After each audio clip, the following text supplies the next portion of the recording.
नमस्कार दोस्तों, SP maker जी के यूट्यूब चैनल पर आपका स्वागत है। दोस्तों, आज हम रीजनिंग का प्रैक्टिस सेट 43 देखेंगे। इसमें रीजनिंग के 10 इंपॉर्टेंट प्रश्न हैं। यदि आप एसएससी, रेलवे या किसी स्टेट एग्जाम की तैयारी कर रहे हैं तो ये प्रैक्टिस सेट आपके लिए काफ़ी ज़्यादा इंपॉर्टेंट है, क्योंकि इस प्रैक्टिस सेट में जिस प्रकार के प्रश्न दिए गए हैं उसी टाइप के प्रश्न आपकी सभी परीक्षाओं में पूछे जाएंगे। तो चलिए दोस्तों, स्टार्ट करते हैं प्रश्न नंबर 1 से। दोस्तों, हमारा पहला प्रश्न है, उस आरेख को पहचाने जो दिए गए वर्गों के बीच संबंधों का सबसे अच्छा प्रतिनिधित्व करता है। यानी दोस्तों, हमें क्या करना है, यहाँ पर रंग दिया गया है, लाल दिया गया है, यहाँ पर पीला दिया गया है। इसके बीच दोस्तों हमें यहाँ पर बैन आरेख बनाना है। बैन आरेख बनाने के लिए आपको देखना होता है किसका संबंध किससे और किससे नहीं है। सबसे पहले यहाँ पर क्या दिया गया है, रंग दिया गया है, तो हम क्या करेंगे, रंग का एक बैन आरेख इस प्रकार से बना लेंगे। उसके बाद देखेंगे तो यहाँ पर लाल दिया गया कि लाल तो कहाँ आ जाएगा, तो लाल क्या होता है दोस्तों, एक रंग होता है, तो लाल इस प्रकार से रंग के अंदर आ जाएगा। हमने यहाँ पर देखा पीला, तो पीला भी क्या आ जाएगा, रंग के अंदर आ जाएगा, क्योंकि दोस्तों जो दोनों क्या होते हैं, रंग, लेकिन जो दोनों आपस में अलग अलग रहेंगे, क्योंकि दोस्तों लाल एक अलग रंग होता है और पीला एक अलग रंग होता है। यानी दोस्तों रंग के अंदर इस प्रकार से आपकी आकृति बन के आएंगी। तो अब आप देखेंगे ऐसी आकृति कौन सा ऑप्शन में दी गई है। ऐसी आकृति दोस्तों यहाँ पर ऑप्शन नंबर ए में दी गई है, तो यहाँ पर हमारा सही जवाब हो जाएगा ऑप्शन नंबर ए। अगला प्रश्न दोस्तों देखेंगे, प्रश्न नंबर 2। निम्नलिखित विकल्पों में से कौन सा अंक तीसरे अंक समूह से उसी प्रकार संबंधित है जैसे दूसरा अंक पहले अंक से संबंधित है। ये दोस्तों आपका इंपॉर्टेंट प्रश्न है, एनालॉजी से संबंधित।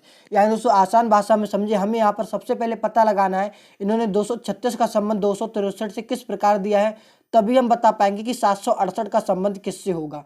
तो हम यहाँ पर ध्यान से देखें तो दोस्तों 236 के सभी अंक हमें यहाँ पर 263 में देखने को मिल रहे हैं। यानी दोस्तों इन्होंने क्या करा है, आप यहाँ पर देखिए 2 को तो इन्होंने ऐसा ही रखा है, और जो 36 है इसको दोस्तों इन्होंने इस प्रकार क्रॉसिंग मेथड का यूज करके, यानी दोस्तों उल्टा करके इस प्रकार से इन्होंने लिख दिया है। तो हम भी क्या करेंगे, इसमें यही वाला पैटर्न यहाँ पर अप्लाई करेंगे। तो 7 जैसा है 7 वैसा ही रहेगा, और इन जो 68 दिया गया इनका क्या करेंगे, इनके अंकों को हम यहाँ पर चेंज कर देंगे। तो 8 पहले आ जाएगा और 6 आपका बाद में आ जाएगा। यानी 768 का संबंध किससे होना चाहिए, 786 से होना चाहिए। तो अब आप दोस्तों देखेंगे 786 कौन सा ऑप्शन में दिया गया है। 786 दोस्तों यहाँ पर ऑप्शन नंबर डी में दिया गया है, तो यहाँ पर हमारा सही जवाब हो जाएगा ऑप्शन नंबर डी। उम्मीद करता हूँ दोस्तों ऐसे प्रश्न हम गलती नहीं करेंगे। अगला प्रश्न दोस्तों देखेंगे, प्रश्न नंबर 3। निम्नलिखित श्रृंखला में प्रश्न चिन्ह के स्थान पर कौन सी संख्या आएगी। इसमें दोस्तों हमें बताना है इस क्वेश्चन मार्क की जगह पर कौन सी संख्या आएगी। ये दोस्तों आपका इंपॉर्टेंट प्रश्न है, श्रृंखला से संबंधित। तो देखेंगे इसको हम कैसे सॉल्व करेंगे। सबसे पहले हमने यहाँ पर देखा 16 से कितना हो रहा है, 18 हो रहा है, यहाँ पर दोस्तों 2 बढ़ रहा है। आगे बढ़ेंगे, 18 से 21 हो रहा है, यहाँ पर दोस्तों 3 बढ़ रहा है। 21 से 26 हो रहा है, यहाँ पर दोस्तों 5 बढ़ रहा है। 26 से कितना 33 हो रहा है, यहाँ पर दोस्तों 7 बढ़ रहा है। अब हम देखेंगे इसमें हमारा क्या पैटर्न अप्लाई हो रहा है। सबसे पहले कितना इंक्रीज हुआ, सबसे पहले दोस्तों 2 इंक्रीज हुआ, उसके बाद कितना 3, उसके बाद 5, उसके बाद 7। यानी दोस्तों हमें यहाँ पर ध्यान से देखा तो सभी के सभी क्या अभाज्य संख्या यहाँ पर बढ़ रही है। तो 7 के बाद अगले की अभाज्य संख्या कौन सी होती है, 11। तो अब हमें क्या करना है, 11 को जोड़ना है 33 में। जब आप 33 में 11 को जोड़ेंगे तो कितना हो जाएगा, 44। यानी दोस्तों इस क्वेश्चन मार्क की जगह पर कौन सी संख्या आनी चाहिए, 44 आनी चाहिए, तब भी हमारी श्रृंखला है वो कंप्लीट हो पाएगी। तो दोस्तों अब आप देखेंगे 44 कौन सा ऑप्शन में दिया गया है, 44 यहाँ पर ऑप्शन नंबर बी में दिया गया है। तो यहाँ पर हमारा सही जवाब हो जाएगा ऑप्शन नंबर बी। अगला प्रश्न दोस्तों देखेंगे, प्रश्न नंबर 4। नीचे 4 विकल्प दिए गए हैं, उनमें से 3 किसी न किसी रूप में समान है लेकिन एक असमान है, अलग को चुने।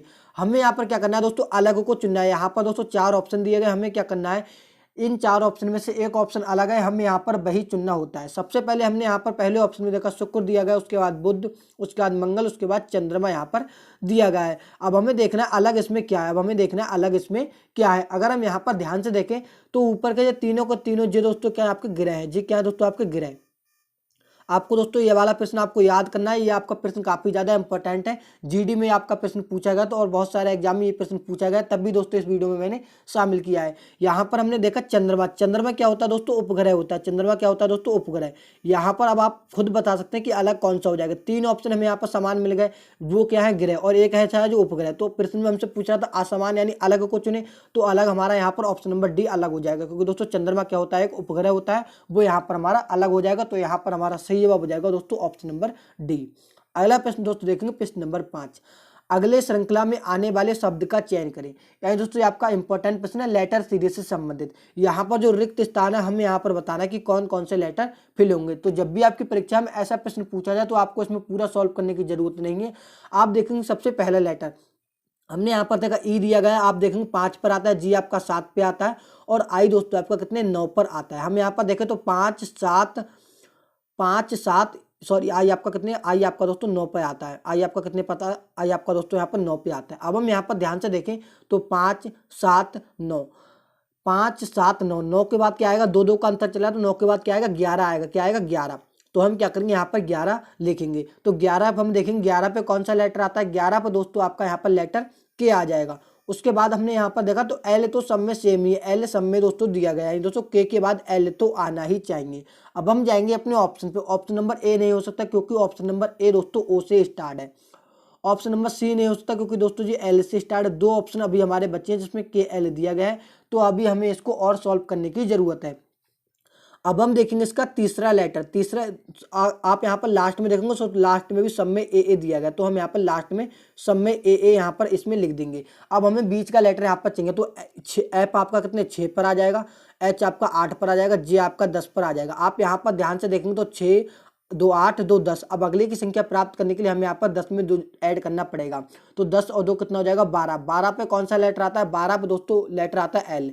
तो आपका सही जवाब निकल के आ जाएगा KLLA। तो अब आप देखेंगे KLLA कौन सा ऑप्शन में दिया गया है, KLLA यहाँ पर दोस्तों ऑप्शन नंबर डी में दिया गया है, तो यहाँ पर हमारा सही जवाब हो जाएगा ऑप्शन नंबर डी। उम्मीद करता हूँ दोस्तों ऐसे प्रश्न हम गलती नहीं करेंगे।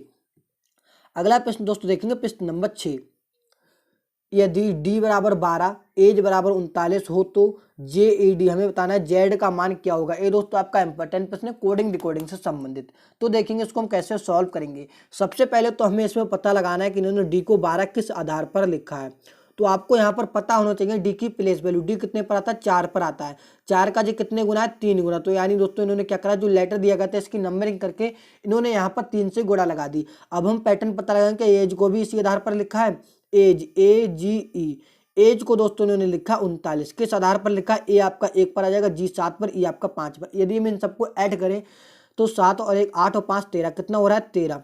क्या 13 का 3 गुना 39 होता है, तो बिल्कुल 13 का 3 गुना कितना होता है 39, 13 3 कितना होता है 39। यानी दोस्तों अब हमें पैटर्न समझ में आ चुका है।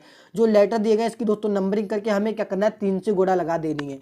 तो यहाँ पर हमें बताना है JADE को किस प्रकार लिखा जाएगा। तो जे आपका 10 पर आ जाएगा, ए 1 पर आ जाएगा, डी 4 पर, ई आपका 5 पर आ जाएगा। अब हम इन सबको ऐड करेंगे, 10 और 1 11 और 4 15 और 5 20। यानी दोस्तों इसमें इस कितना निकल के आ रहा है कि 20। क्या इसका आंसर 20 होगा, 20 नहीं होगा। क्यों नहीं होगा, क्योंकि हमें क्या करना है अभी इसमें 3 से गुणा लगानी है। जब आप 20 की 3 में गुणा लगाएंगे तो कितना हो जाएगा 60।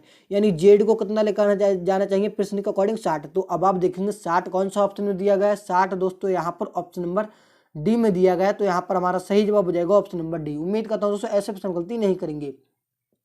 अगला प्रश्न दोस्त देखेंगे प्रश्न नंबर 7। एक भाषा में बोर्ड को CMDNI लिखा गया है, उसी भाषा में बताना है व्हाइट को किस प्रकार लिखा जाएगा। ये दोस्तों आपका इंपॉर्टेंट प्रश्न है कोडिंग डिकोडिंग से संबंधित। तो देखेंगे इसको कैसे सॉल्व करेंगे। सबसे पहले तो हमें यहाँ पर पता लगाना है BOARD। बोर्ड को दोस्तों इन्होंने लिखा है, इन्होंने लिखा CMDNI। सबसे पहले हमें यही पता लगाना है। तो पता लगाने के लिए हम इसकी करेंगे नंबरिंग। यहाँ पर आप नंबरिंग देखेंगे तो बी आपका 2 पर आ जाएगा, O 15 पर, A 1 पर, R 18 पर, D आपका 4 पर आ जाएगा। इसी प्रकार C आपका 3 पर, M आपका 13 पर, D आपका 4 पर आ जाएगा, N आपका कितने, N आपका 14 पर आ जाएगा, I आपका 9 पर आ जाएगा। अब हम देखेंगे इसमें हमारा क्या पैटर्न अप्लाई हो रहा है। सबसे पहले हमने यहाँ पर देखा तो 2 से कितना हो रहा है 3 हो रहा है, यहाँ पर दोस्तों 1 बढ़ रहा है, 15 से 13 हो रहा है, यहाँ पर दोस्तों -2 हो रहा है, यानी दोस्तों 2 कम हो रहा है। 1 से 4 हो रहा है, यहाँ पर दोस्तों 3 बढ़ रहा है। आगे बढ़ गया 18 से 14 हो रहा है, यहाँ पर दोस्तों कितना हो रहा है, यहाँ पर दोस्तों -4 हो रहा है, क्योंकि दोस्तों 18 से 14 हो रहा है तो यहाँ पर -4 हो रहा है। 4 से कितना हो रहा है 9 हो रहा है, यहाँ पर दोस्तों 5 जुड़ रहा है।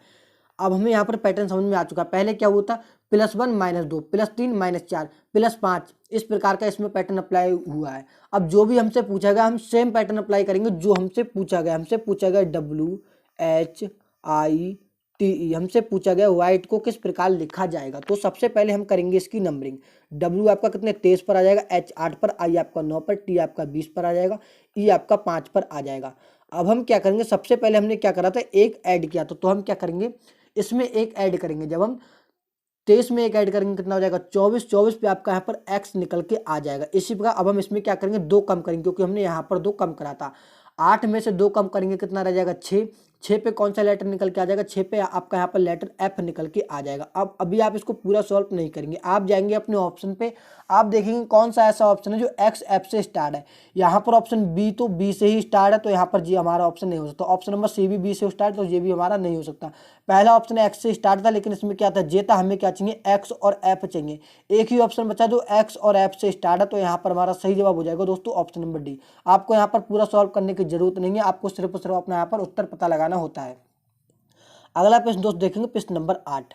5 छड़ों पी क्यू आर एस और टी में एस टी से लंबा है, आर पी से छोटा है, क्यू एस से लंबा है, पी केवल एक ही छड़ से लंबा है। सभी छड़ों में दूसरा सबसे लंबा छड़ कौन सा है। दोस्तों आपका इंपॉर्टेंट प्रश्न है, क्रम निर्धारण से संबंधित। तो देखेंगे इसको कैसे सॉल्व करेंगे। देखिए ऐसे प्रश्नों आपको कुछ नहीं करना होता, आपको एक ही लाइन पढ़नी होती है और उस पैटर्न के आधार पर आपको क्रमबद्ध तरीके से चीज़ों को लगाना होता है। सबसे पहली लाइन हमने यहाँ पर देखी, तो एस, एस क्या है दोस्तों, लंबा है किससे, एस लंबा है किससे, लंबा है टी से लंबा है, तो क्या आ जाएगा, टी इसके नीचे आ जाएगा। जो बड़ा है उसको आप ऊपर लिखेंगे, जो छोटा है उसको आप नीचे लिखेंगे। इस पैटर्न के आधार पर आप इसको लिखेंगे। तो हमने यहाँ पर एक लाइन सॉल्व कर ली। पहली लाइन में क्या था, एस टी से लंबा, तो हमने यहाँ पर ये वाली लाइन सॉल्व कर ली। अब हमने यहाँ पर दूसरी लाइन देखा, तो आर पी से छोटा है। अभी ये वाली हमें लाइन नहीं मिली, तो अभी हमें इसको छोड़ देनी है। आगे पढ़ेंगे, क्यू एस से लंबा है, क्यू क्या है दोस्तों, एस से लंबा, तो जो एस से ऊपर आ जाएगा। अब यहाँ पर आप देखिए एक लाइन में कह रहा है पी केवल एक ही छड़ से लंबा है, पी केवल एक ही छड़ से लंबा है, तो पी केवल एक ही छड़ से लंबा है। और यहाँ पर कह रहा है दोस्तों आर क्या है, पी से छोटा है, आर क्या है दोस्तों, पी से छोटा है, तो P यहाँ पर आ जाएगा, R यहाँ पर आ जाएगा। तो ये वाली बात भी हमारी यहाँ पर सही होगी। तो प्रश्न कह रहा था P केवल एक ही छड़ से लंबा है, P केवल एक ही छड़ से लंबा है, कौन सी छड़ से लंबा है, R से केवल लंबा है, और बाकी सबसे क्या है, बाकी सबसे क्या छोटा है, बाकी सबसे क्या छोटा है, आर से केवल लंबा है। अब प्रश्न में जो हमसे पूछा गया है उसका उत्तर हम बड़े आसान तरीके से दे सकते हैं। दोस्तों हमसे यहाँ पर पूछा गया है सभी छड़ों में दूसरा सबसे लंबा छड़ कौन सा है। ऐसे सबसे पहले स्थान पर तो क्यू आ गया, और दूसरे स्थान पर कौन आ गया, एस आ गया। जो कौन आ गया, जिस सेकंड स्थान पर आ गया, पहले स्थान पर क्यू आ गया। अगर हमसे पूछता सबसे लंबा कौन है, तो हम यहाँ पर क्यू लगाते, या ऐसे पूछता सबसे पहले स्थान पर कौन है, तब भी हम यहाँ पर क्यू लगाते। लेकिन हमसे पूछा था दूसरा सबसे लंबा, तो दूसरा सबसे लंबा कौन है, एस। तो अब आप देखेंगे एस कौन सा ऑप्शन में दिया गया है, एस यहाँ पर ऑप्शन नंबर ए में दिया गया है, तो यहाँ पर हमारा सही जवाब हो जाएगा ऑप्शन नंबर ए। अगला प्रश्न दोस्त देखेंगे, प्रश्न नंबर 9।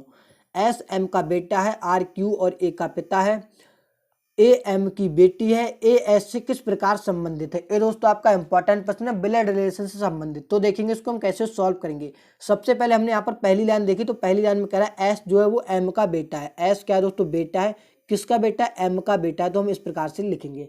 आगे प्रश्न को पढ़ेंगे, आर क्यू और ए का पिता है। ये वाली लाइन अभी हमें यहाँ पर छोड़ देनी, क्योंकि दोस्तों अभी हमें यहाँ पर कोई भी प्रश्न नहीं मिला, क्योंकि दोस्तों आर क्यू और ए तीनों अलग है। हमें यहाँ पर एस और एम से संबंधित कोई भी लाइन हमें यहाँ पर ढूंढनी है।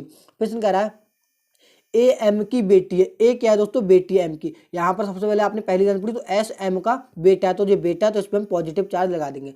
और क्या है, ए हुआ एम की बेटी है, ए क्या है दोस्तों, एम की बेटी, तो ये क्या हुआ, आपस में भाई बहन हुए, ये क्या है, बेटी है, तो इस पर हम माइनस चार्ज लगा देंगे। अब प्रश्न में हमसे पूछ रहा है तो ए एस से किस प्रकार संबंधित, हमें ये वाली लाइन से मतलब ही दोस्तों नहीं है। प्रश्न में हमें ये वाली लाइन से मतलब ही नहीं, क्योंकि हमसे जो पूछ रहा था हमने यहाँ पर उसका डायग्राम बना चुके हैं। हमसे पूछा था ए एस से किस प्रकार संबंधित, एस से का मतलब एस दोस्तों ए से क्या कहेगा, तो एस ए से क्या कहेगा, क्या कहेगा, बहन कहेगा। तो अब आप देखेंगे बहन कौन सा ऑप्शन में दिया गया है, बहन यहाँ पर दोस्तों ऑप्शन नंबर डी में दिया गया। तो यहाँ पर हमारा सही जवाब हो जाएगा ऑप्शन नंबर डी। उम्मीद करता हूँ दोस्तों ऐसे प्रश्न गलती नहीं करेंगे। अगला प्रश्न दोस्त देखेंगे, प्रश्न नंबर 10। यदि z बराबर 52 और एक्ट बराबर 48 हो तो हमें बताना है बैट को किस प्रकार लिखा जाएगा। ये दोस्तों आपका इंपॉर्टेंट प्रश्न है, कोडिंग रिकॉर्डिंग से संबंधित। और दोस्तों इस प्रश्न का उत्तर आप सभी दोस्तों को कमेंट बॉक्स में बताना है। चलिए मिलते हैं किसी और एक नेक्स्ट इंटरेस्टिंग वीडियो में, जब तक के लिए दोस्तों जय हिंद।